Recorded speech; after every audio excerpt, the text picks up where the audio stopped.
Coucou tout le monde, c'est Ava. Coucou tout le monde, c'est Charles. Aujourd'hui, c'est une vidéo très spéciale qu'on vous propose sur notre chaîne parce qu'on a eu la chance et l'honneur d'interviewer un très grand chef pâtissier. Vous avez sûrement dû le voir dans le titre de la vidéo. On a pu interviewer Philippe Conticini, c'était un moment magique, incroyable, on va pas beaucoup plus parler. La vidéo est assez longue, c'est en 2 parties. La suite vous l'aurez mercredi prochain, alors bon visionnage. On vous laisse en sa compagnie, c'est hyper inspirant ce qui va se passer. On vous retrouve tout à l'heure, profitez bien.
Bon alors, on est aujourd'hui avec le chef Philippe Conticini qui nous fait vraiment le très grand plaisir d'être avec nous. On va faire plusieurs choses, on va faire 2 temps j'ai envie de dire. Ava et moi on va lui poser des questions un par un. Je sais pas si vous voyez, on a pas mal de gâteaux ici. On va les déguster avec le chef qui va nous expliquer un petit peu comment il les a construits pour que vous puissiez un petit peu mieux comprendre sa pâtisserie, comment il fonctionne.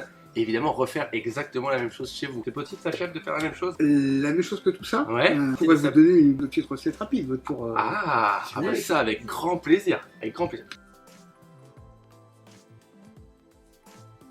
Alors première question un petit peu générale. J'ai l'impression que dans le paysage des pâtissiers, des grands chefs, il y a vous et il y a les autres. Et j'ai envie de dire, qu'est-ce qui fait l'ADN de la pâtisserie de Philippe Conticini? Quand on mange du Philippe Conticini, on n'a pas l'impression que c'est un gâteau qu'on a déjà mangé ailleurs. Ah, alors la réponse, elle tient en 3-4 mots. Tout vient de là, à 100%. 100%. Jamais de là, toujours de là.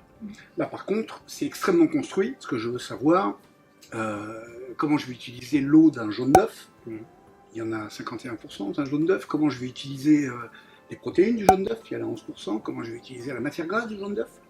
À quoi elle va me servir. Comment je vais pouvoir la travailler pour qu'elle m'apporte ce que je veux qu'elle m'apporte. Ou alors m'apporter encore plus que je veux qu'elle va...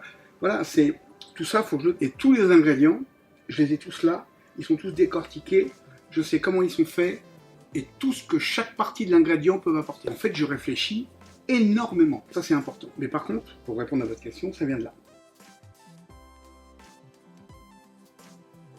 En 86, il m'est arrivé 2 choses. On prend un restaurant avec mon frère, et les premiers jours, on n'a pas beaucoup de monde, et il me propose de faire goûter sa cuisine. Je me souviens à l'époque, on est en 86, il n'y a pas de bistronomie, il n'y a pas grand-chose en fait, mis à part Robuchon. Hein.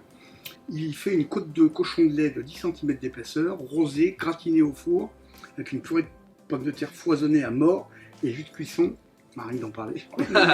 On en a l'eau à la bouche. Et je mange, et je n'avais jamais ressenti une émotion pareille. Pourtant j'ai été biberonné à la nouvelle cuisine avec ma mère, et jamais. Le lendemain, il fait un hamburger de rivaux avec pas le même goût, mais bien sûr, mais la même émotion, quoi. Ouais. Le jour après, pardon, c'était un coco de lapin, mais c'était de la pâte à tartiner, putain. C'était bon. Mais c'était plus que ça, ça m'a... chamboulé. Ah ouais, ça m'a chamboulé, ouais. Et ça a duré 4-5 jours. Et au bout de 4-5 jours, je me suis dit, mais je comprends pas, mes desserts, ils sont très bons, je pensais qu'ils étaient très bons, ou bons. Et en fait, et puis là, je me dis, mais en fait, j'en ai rien à foutre, moi, qu'ils soient bons ou très bons. C'est les émotions que... Moi, je veux ressentir ça dans mes gâteaux. Ouais, bien sûr. Donc, un peu, pour répondre un peu à votre question, quand je vais goûter un gâteau et qu'il est très bon, En fait, j'en ai rien à secouer. Bah, faut que moi, je ressente quelque chose. Pour moi, il y a eu ça, et il y a eu une deuxième chose. J'ai toujours été costaud. Et toujours en 86, les gens venaient voir les frères Conticini, ils voyaient le grand, ils voulaient voir le petit. Et moi qui suis très extraverti, c'est le moins qu'on puisse dire, je me suis toujours en fait enfermé, plus maintenant bien sûr, mais enfermé dans une sorte de tour où je m'empêchais de vivre ce côté extraverti. Et là, j'avais 23 ans, j'étais encore dans cette tour, et j'allais quand même voir les gens, et les gens me disaient déjà à l'époque, alors je n'avais pas compris encore ce qu'était vous, Philippe, vous me touchez avec vos gâteaux, c'était le poignet droit. Vous me touchez avec vos gâteaux, vous me touchez, puis c'est toujours des gens à l'époque de 40, 45, 50 ans. Plus maintenant, il y a des jeunes qui font manger au restaurant, c'était pas comme ça avant. Vous me touchez, etc. Enfin, une fois, 2 fois, 10 fois, 20 fois. Et à un moment donné, je suis rentré en cuisine.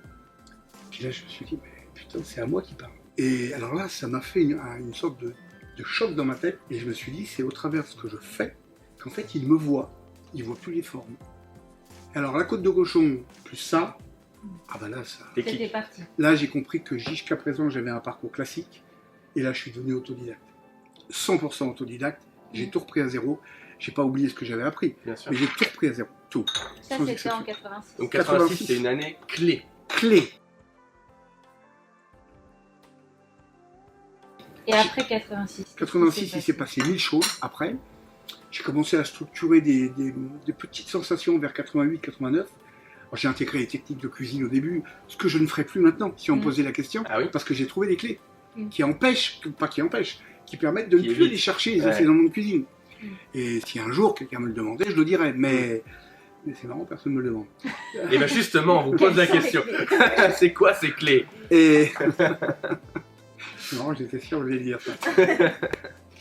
Et donc, j'ai plein de presse, Goigny, enfant protégé, voilà, plein de choses. De toute façon, dès le début, ça a été comme ça. Dès 86, ça explose. Ça explose. Et en fait, j'ai eu 2 années très difficiles, toujours par rapport à moi, hein, mon poids, mais surtout par rapport à moi, 90-94. Là, j'avais plus d'idées, j'avais plus rien, et toujours pas confiance en moi, puisque de toute façon, mon père m'avait dit que j'étais une merde jusqu'à 21 ans, donc je l'ai cru. Après, quand j'ai compris que c'était pas vrai, il a fallu que je détricote, mais j'avais juste compris que mes desserts, il y a quelque chose qui n'allait plus, c'était le contenant. Et 2 ans après, j'ai eu l'idée, à force, Mehdi, amène-moi un verre à Bourgogne. Là, j'ai pris le verre à Bourgogne, j'ai transposé à la verticale. Et là, j'ai pris le verre à Bourgogne, je me suis dit, putain, j'ai trouvé mon bébé, ça va faire le tour du monde. Bon, ça a fait le tour du monde, j'ai pas gagné un radis avec, hein, mais ça a fait le tour du monde. Et ça a été pour moi, non pas une révélation, ça a été qu'en fait, quand je plongeais ma cuillère dedans, si j'avais... Ça n'a jamais pour moi été une superposition. C'était de l'art abstrait.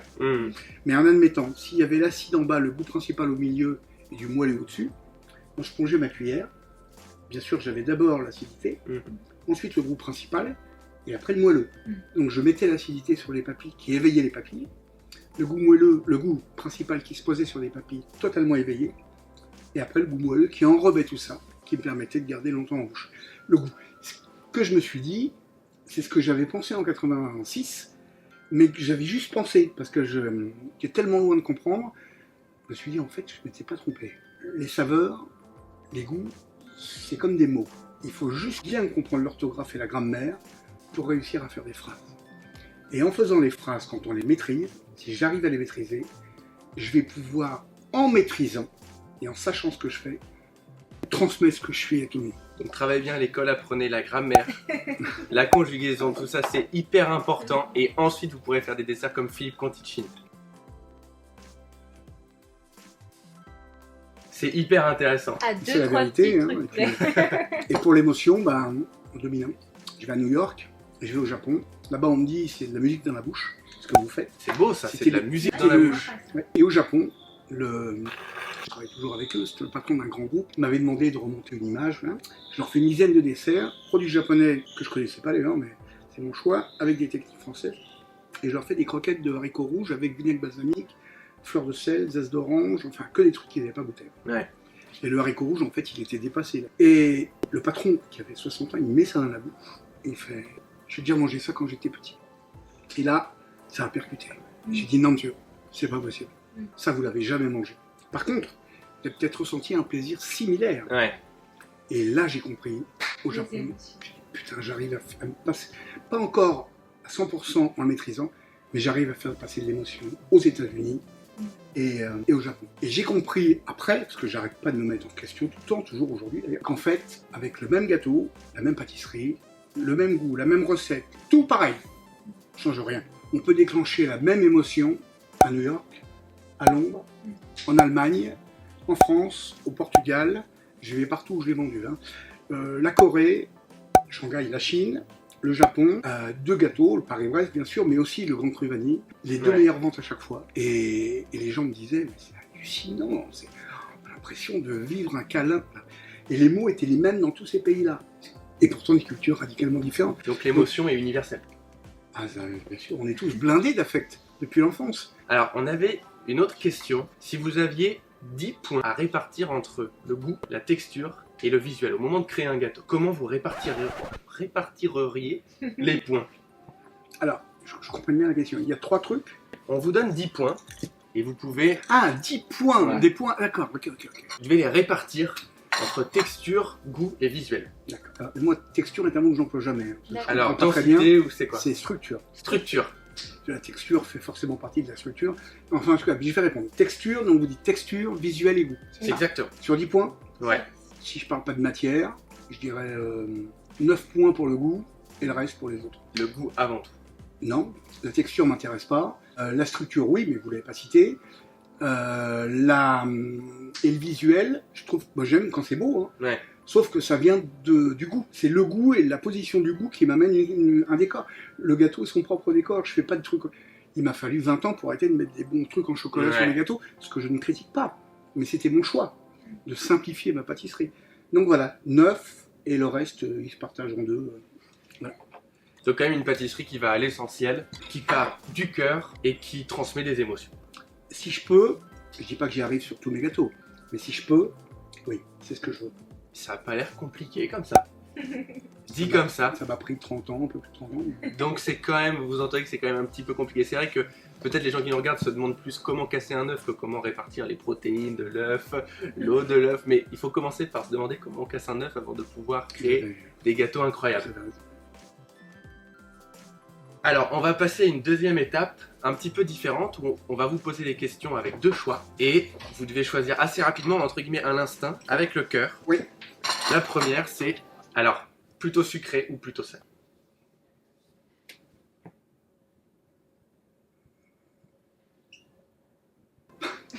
C'est Plutôt sucré.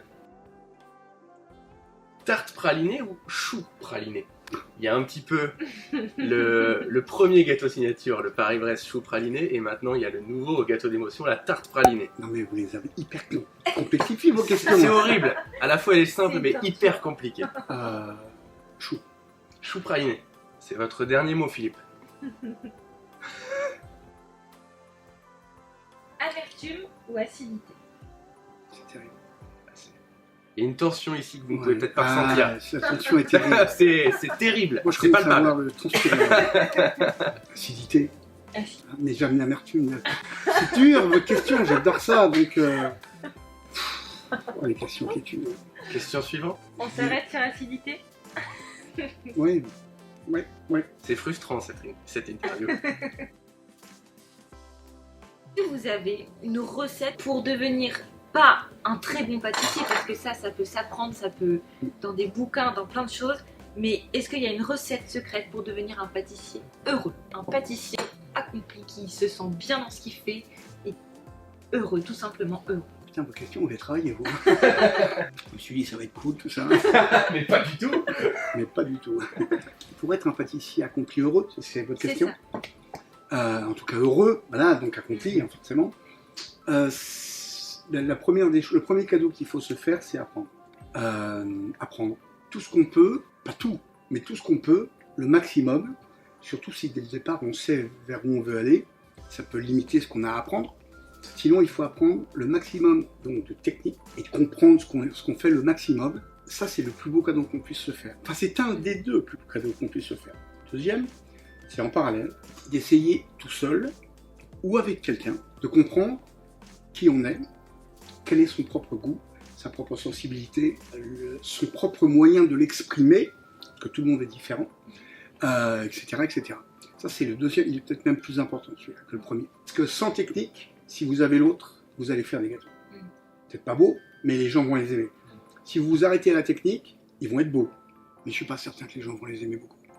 Ce qui est bon, vraiment bon, hein, c'est toujours beau. Le contraire, hélas, c'est pas souvent vrai. Et puis après, une fois qu'on s'est fait ces deux cadeaux-là, il faut pas avoir peur de... Au début, il ne faut pas avoir peur de travailler. Il ne faut pas penser à l'argent. Faut, si c'est possible, mais il faut travailler, pas pour travailler. C'est pas... Non. Si on peut faire tout ça en 3 heures, tant mieux. Mais travailler parce que c'est le meilleur moyen, non pas d'essayer d'aller le plus vite possible, mais en un temps restreint, c'est-à-dire quelques années, de devenir ce qu'on a envie de devenir. Ça peut aussi s'étaler sur 40 ans. Hein. Et avec tout ça, il faut essayer, c'est dur, mais il faut essayer, de rester le plus humble possible. Si ça on le perd, ben on perd l'essence profonde de ce qu'on est. Donc ça veut dire évidemment ne pas penser, même si ça vient, ne pas penser seulement à l'argent. Donc évidemment ne pas laisser son ego nous diriger, on en a tous, mais il vaut mieux le diriger plutôt que le contraire. Et ça c'est des points très importants parce que à 98% on tombe tous dedans. Hein. On tombe souvent tous dedans, qu'on soit professionnel, pâtissier, plombier, amateur, président de la République, c'est 100%. Voilà. Donc il faut faire attention. Et enfin, c'est que l'on fasse de la pâtisserie pour des cantines, qu'on fasse de la... Tiens, par exemple à la cantine pour les enfants. Si on peut, si on a la chance, si on n'a pas pu trouver, si on n'a pas eu envie de trouver une voie, ou pas pu. Parce que si vous ne commencez pas par des grandes maisons, hélas, on peut y arriver. Non, on peut y arriver. Mais c'est plus compliqué. Si vous commencez à 23 ans ou 24 ans, que vous êtes moche, une femme est noire, bon courage. Vous voyez ce que je veux dire ? Ce qui est en fait le contraire de tout ce qui doit arriver. Je suis désolé, mais c'est la vérité. Si vous avez 20 ans, très belle, très gentille, et vous voyez, alors là par contre on va vous aider. Vous voyez, c'est super. Hein, non, la pâtisserie c'est aussi une grande famille. Donc c'est réussir à faire, même dans une cantine, si c'est possible, en admettant que ce soit, faire des gâteaux pour les enfants, mais putain les faire comme on les aime quoi. Et leur faire évidemment pas des trucs avec du lilas et du... Ça sert à rien, c'est pas ça. C'est pas leur éduquer le goût, c'est juste éduquer leur plaisir. Donc, si c'est du praliné avec du chocolat, essayez de pas le faire trop lourd. Bah tiens, moi j'ai créé une mousse de lait qui me permet de faire une mousse au chocolat avec du chocolat et du lait. Basta. Ça, il n'y a pas de jaune, il n'y a pas de crème, il n'y a pas de sucre, il n'y a pas de... Top. Ça, c'est léger. C'est éduquer leur plaisir, en fait. Voilà. Et alors, on peut dire, oui, mais ça peut être gras, ça peut être... Ah, d'accord, ok. Ça, si on arrêtait de leur faire bouffer des merdes à la cantine, pas quand les dames font elles-mêmes la cuisine. En général, c'est toujours vachement bien. Mais dès qu'on leur fait appel à... ou je ne sais quelle boîte de merde là qui fait... Voilà, ça c'est pas bon. Ça c'est pas bien, c'est même la plupart du temps pas équilibré. En pâtisserie, ils peuvent avoir un dessert au praliné un jour, et puis le lendemain, un dessert à... Je sais pas, dites-moi un fruit que vous aimez. Vous aimez beaucoup les fruits par exemple, vous. Exactement. Hein, là, vous allez me séduire. hein, je vous ai regardé. Je vois ça, ça me fait plaisir. Là, regardez Cassin quand même. Hein. La framboise. Bon bah voilà, vous faites un dessert à la framboise et je vous promets que vous pouvez le faire sans le faire très calorique et à 95% même plus, ils vont le dévorer. Petit garçon ou petite fille. Parce on peut le rendre gourmand, très gourmand. Donc, c'est faire ce qu'on est, comme on l'aime, quel que soit le niveau où on le fait, c'est être fier de ce qu'on fait et plus on le fera bien, plus les gens qui sont autour de nous vont le reconnaître et nous apprécier pour ça. Et nous le rendre, même si on ne cherche pas. Voilà, je ne sais pas si ça répond à votre question. Faire ce qu'on est. Faire ce qu'on est, sans chercher à devenir ce qu'on n'est pas ou ce qu'on rêverait d'être. Voilà. C'est faire ce qu'on est.